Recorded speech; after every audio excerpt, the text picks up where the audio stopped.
Hello friends, good evening. आप सभी का नॉलेज बैंक चैनल में स्वागत है। आज हम क्लास 8 एनसीईआरटी मैथ का एक्सरसाइज 5.1 शुरू करने वाले हैं। इस चैप्टर का नाम है हमारा आंकड़ों का प्रबंधन। हमारे निहित जीवन में हर प्रकार के आंकड़े सामने आते हैं।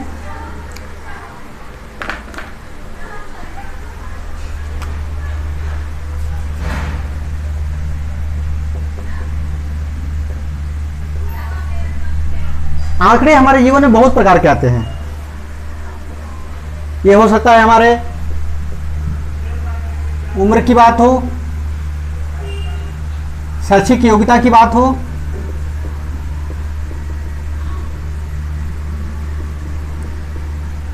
वेतन की बात हो,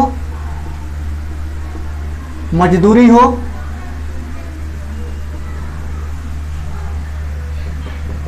गांव में घरों की संख्या हो, कुओं की संख्या हो,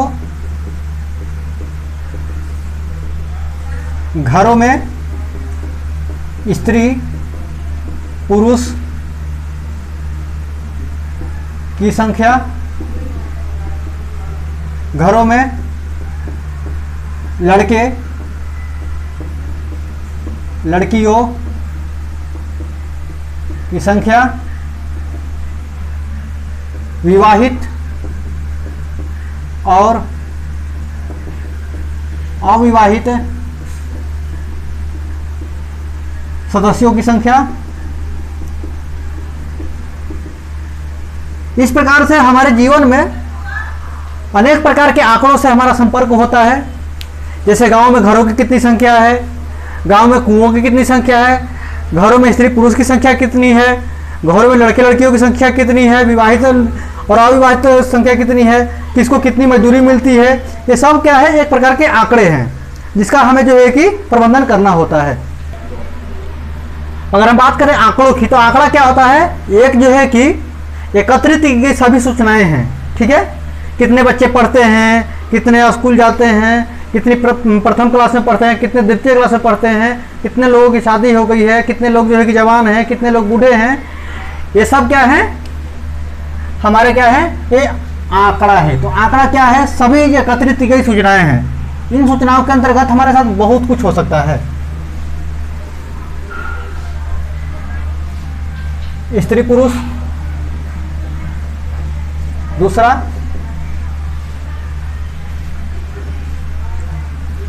विवाहित अविवाहित, मजदूरी,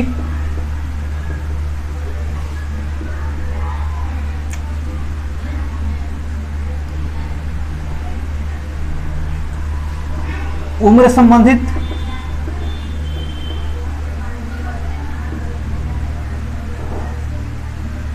जानवरों की संख्या,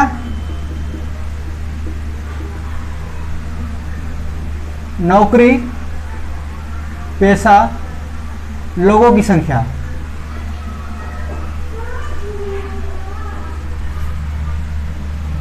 फसल उत्पादन, मृत लोगों की संख्या,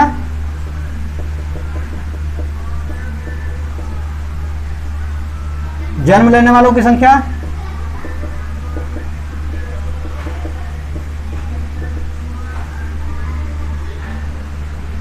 इस प्रकार से जो सारे सूचनाएं हैं, स्त्री पुरुष होना, विवाहित अविवाहित होना, मजदूरी किसकी कितनी ज़्यादा कम है, ठीक है, उम्र से संबंधित, कोई छोटा है कोई बड़ा है, 40 से 50 साल की उम्र में छोटे बच्चे के ग्रुप में, जानवरों की संख्या, इसमें गाय कितनी है, भैंस कितनी है, बकरी कितनी है, ये सब की सूचनाएं हैं। नौकरी पेशा लोगों की संख्या, कोई आर्मी में है, कोई डिफेंस में है, कोई बिहार पुलिस में है, कोई अलग अलग सेवाओं में जो है कि निवृत्त है। ठीक है, फसल उत्पादन, गेहूं की कितनी उत्पादन हुई, चावल की कितनी उत्पादन हुई, गेहूं मतलब मक्के की कितनी उत्पादन हुई, इसका भी जो है कि हम आंकड़ा के प्रबंधन के अंदर करते हैं। मृत्यु जो जिन लोगों की हुई उनकी संख्या और जन्म लेने वालों की संख्या। आंकड़ा का जो प्रबंधन करने के हमारे पास 3 तरीके होते हैं बेसिकली, जो इस चैप्टर में हमको पढ़ना है। पहला है चित्रालेख, ठीक है, चित्रालेख सबसे बेसिक आंकड़ा प्रबंधन का तरीका है। अगर हमें गायों की संख्या दिखानी है तो हम गायों का चित्र बना देंगे।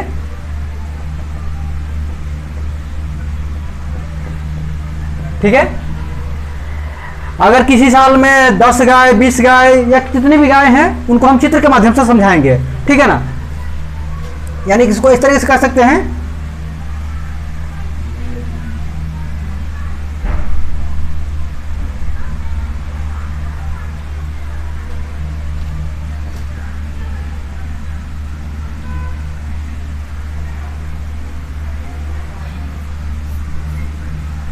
गायों की चित्र दिखा देंगे उतनी। अगर 5 गाय है तो 5 चित्र बनाएंगे, 5 है जो है कि हम गाय का चित्र। जितनी संख्या होगी गाय की उतनी जो है कि हम संख्या में चित्र बना देंगे। भैंस की, गाय की, बकरी की, ठीक है ना, गाड़ी घोड़े सबकी जो है कि हम चित्र बना करके समझा देंगे कि हाँ ये जो है कि हमारा इससे प्रदर्शित होता है कि हमारे पास इतनी गाड़ियां हैं। ठीक है, ये होता है हमारा चित्रालेख। आंकड़ा प्रबंधन का जो दूसरा तरीका है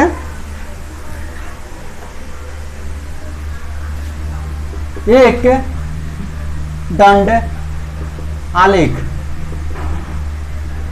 ये एक दंड आलेख जो तरीका है वो क्या कहता है, ये हमेशा 2 एक्सिस पे काम करता है।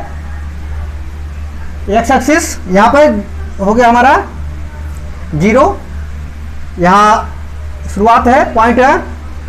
मान के चलिए किसी साल क्या मतलब पास होने वाले बच्चों की संख्या है, किसी स्कूल मान के चलते हैं कि कोई स्कूल है और हमें देखना है कि भैया कौन से क्लास में जो है कितने बच्चे पढ़ते हैं। ठीक है, तो हम इधर दिखा देंगे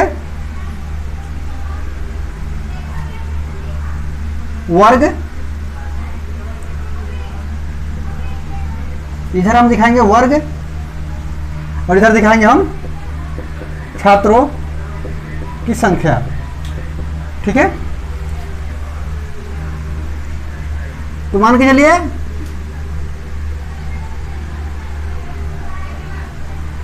ये हमारी जो है कि 6ठी क्लास की है, क्लास 6। ठीक है, ये एक आयताकार होगा जिसकी जो है कि लंबाई जो का अनुपात जो होगा वो क्या होगा, चौड़ाई सबकी बराबर होगी। इसकी सब में की चौड़ाई जो है कि बराबर होगी, लेकिन लंबाई में क्या होगा, फर्क होगा।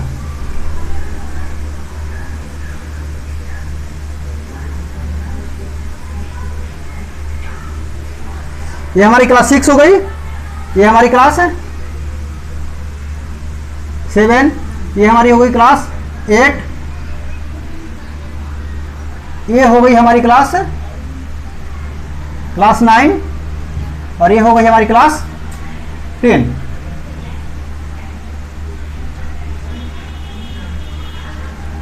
और ये हमारी हो गई क्लास 11th और ये हमारी हो गई क्लास 12th। ठीक है, तो माना कि क्या है हमारा, यहाँ पे हो गए हमारे पास मान के चला कि हमारे 50 हो गए, 50 छात्र, और यहाँ पर का जो है वो हमारे हो गए 60 छात्र, ये हमारे हो गए 70 और ये हमारे हो गए 80 छात्र, ये 90 और चूंकि ये है बीच में मीडिएटर में। ठीक है, तो ये कितना हो गया हमारे पास 75 और ये तकरीबन ये प्लस में ही है थोड़ा सा, तो ये हमारा 72 हो गया। अर्थात क्लास 6 में पढ़ने वाले बच्चों की संख्या कितनी हो गई, 50, 7 में पढ़ने वालों की संख्या 60, क्लास 8 में पढ़ने वालों की संख्या कितनी हो गई 70। अब देखते हैं क्लास 9 में पढ़ने वालों की संख्या हो गई हमारी 80 और क्लास जो है कि 10 में पढ़ने वालों की संख्या हो गई हमारे पास 90। 10वीं तो बढ़ गया, अब उसके बाद क्या हुआ, हम 11th की बात करते हैं, तो 11th में पढ़ने वाले की संख्या कितनी हो गई 75, और 12th में पढ़ने वाले की संख्या हो गई 72। ठीक है, तो ये होता है किसी भी जो है कि एक दंड आलेख का प्रयोग करके। इसमें क्या है, जितने भी आयत हैं, ठीक है, दंड जो है कि लंबवत हैं, इन सब की चौड़ाई बराबर होगी और लंबाई में फर्क होगा। लंबाई का अनुपात क्या है, हमेशा एक दूसरे के रिलेटिव में रहेंगे। हाँ, अब हमने चित्रालेख देख लिया। चित्र के माध्यम से जो है कि हम आंकड़ों का दिखाते हैं एक दंड आलेख, जिससे जो है कि हम एक सिंगल जो है कि आयताकार लंबवत आलेख, आयताकार आलम्ब से दिखाते हैं। और द्विदंड जो है आलेख होता है, इसके अंतर्गत हम क्या करते हैं, दो आयताकार जो है आलेख खींचते हैं और उन दोनों का जो है कि चौड़ाई बराबर रहती है। ठीक है, और लंबाई जो है कि एक दूसरे के अनुपात में होते हैं। इसमें हम क्या करते हैं, 2 साल या कुछ सालों का जो है कि अनुपात में हम कंपैरिजन करके देखते हैं कि इसका जो है कि प्रदर्शन अच्छा या खराब रहा हो।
यहाँ हम क्या देखते हैं, कोई स्कूल है, ये हमारे वर्षवार और जो है कि हमारा विषयवार जो है कि प्रदर्शन है। यह है हमारे छात्रों की पास होने वाले छात्रों की संख्या। ठीक है, तो माना कि 2004 में हमारे पास क्या है, 50 बच्चे पास हुए। ठीक है, किसमें, एसएसटी में। और 5 में हमारे कितने बच्चे पास हुए, 60 बच्चे पास हुए। ठीक है,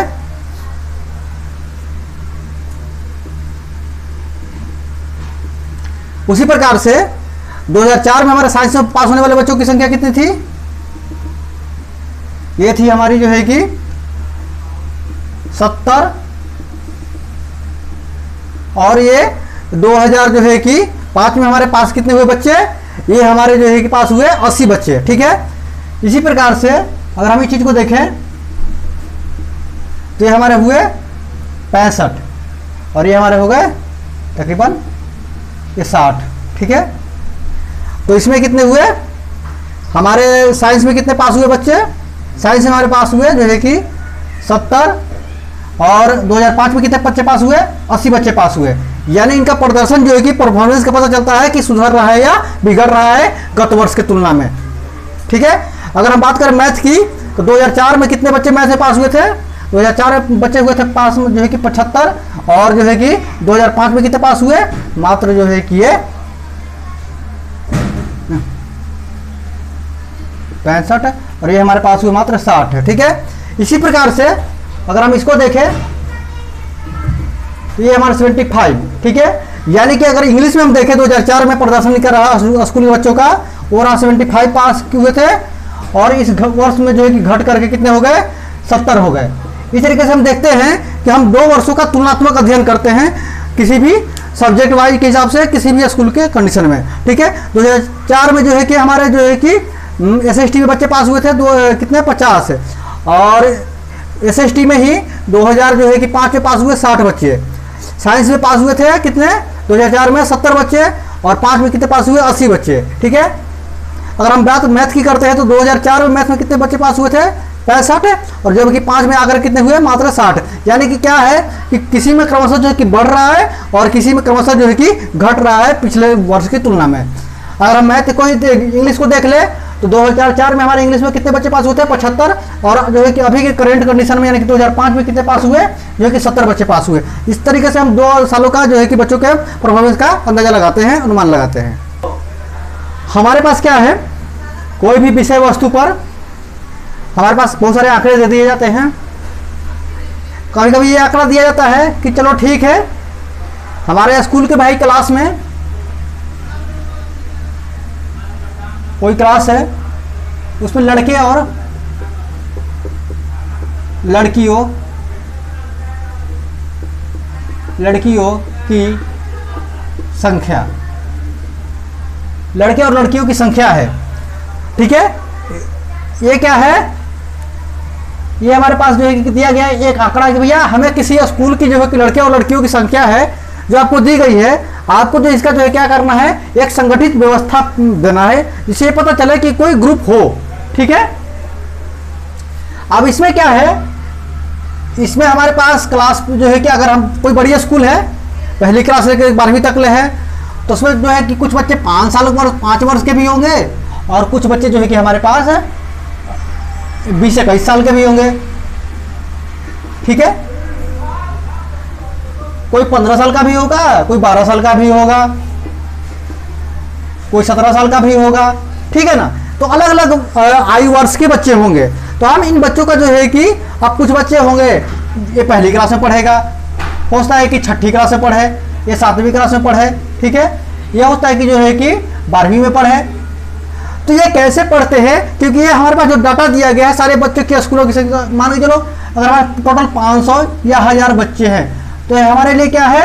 रॉ डाटा है। ठीक है, तो इसको कहते हैं रॉ डाटा, यथाप्रत आंकड़े, यानी कि पूरे स्कूल के बच्चों की संख्या या पूरे गांव के जो है कि लोगों की संख्या, तो बिना कुछ बताए गए यानी किसी भी आंकड़े का प्रबंधन किए हुए ऐसे दिया जाता है, तो उसको कहते हैं रा आंकड़े।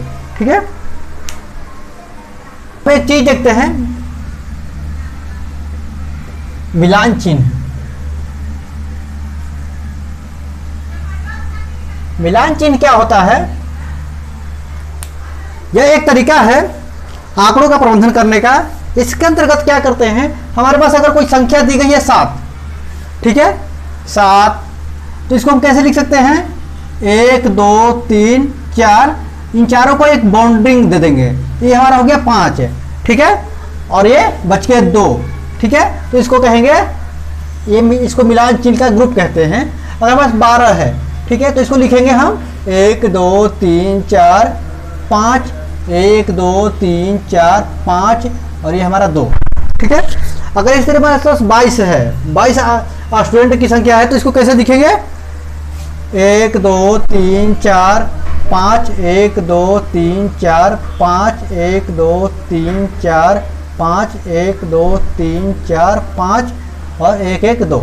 ठीक है, तो इसको कहते हैं मिलान चिन्ह। इससे क्या होता है, हमें आंकड़ों के लिए फोटो बनाने की जरूरत नहीं होती है, डंडा ले खींचने की जरूरत नहीं होती है, सीधा सीधी जो है कि हम सरल तरीके से इस आंकड़ों का प्रबंधन कर सकते हैं। अगर हम मिलान चिन्हों का प्रयोग करें किसी क्लास के लिए, इसमें हम देखते क्या है, कोई विषय, कोई स्कूल है, उसमें मान लीजिए अलग अलग विषय हैं, एसएसटी है। ठीक है, एसएसटी के कितने छात्र हैं? 24 छात्र पढ़ रहे। एसएसटी की क्लास में कितने थे? 24 छात्र थे जो कि पास आउट हुए। ठीक है, यानी किसी भी सब्जेक्ट में पास हुए। साइंस में कितने पास हुए? 15 हुए। मैथ में 16 हुए। इंग्लिश में 18 हुए। ठीक है, तो इनका मिलान चिन्ह कैसे प्रयोग करेंगे हम? 24 थे, तो यानी कि 1 2 3 4 5 1 2 3 4 5 1 2 3 4 5 1 2 3 4 5। ठीक है, और 1 2 3 4। ठीक है, साइंस में कितने थे? 15, तो 1 2 3 4 5 1 2 3 4 5 1 2 3 4 5। ठीक है, मैथ में 16, तो 1 2 3 4 5 1 2 3 4 5 1 2 3 4 5 1। ठीक है, इंग्लिश में कितने? 18 हैं। 1 2 3 4 5 1 2 3 4 5 1 2 3 4 5 1 2 और 3। ठीक है, इस तरीके से मिलान चिन्हों का प्रयोग करके जो है कि हम किसी भी स्कूल के छात्र में किस सब्जेक्ट में कितने बच्चे पास हुए वो निकाल सकते हैं। अब हम क्या करते हैं? वर्गीकृत आंकड़े। वर्गीकृत यानी कि एक समूह बनाएंगे वो आंकड़ों का। ठीक है, जैसे कि उम्र के हिसाब से हो सकता है। अब मान के चलिए कोई घर है या गांव को ही मान के चलते हैं, तो उस गांव में, और यहाँ पर हम प्रयोग करेंगे मिलान चिन्हों का। ठीक है, तो हम मान के चलते हैं कि 0 से 10 साल के कितने बच्चे हैं?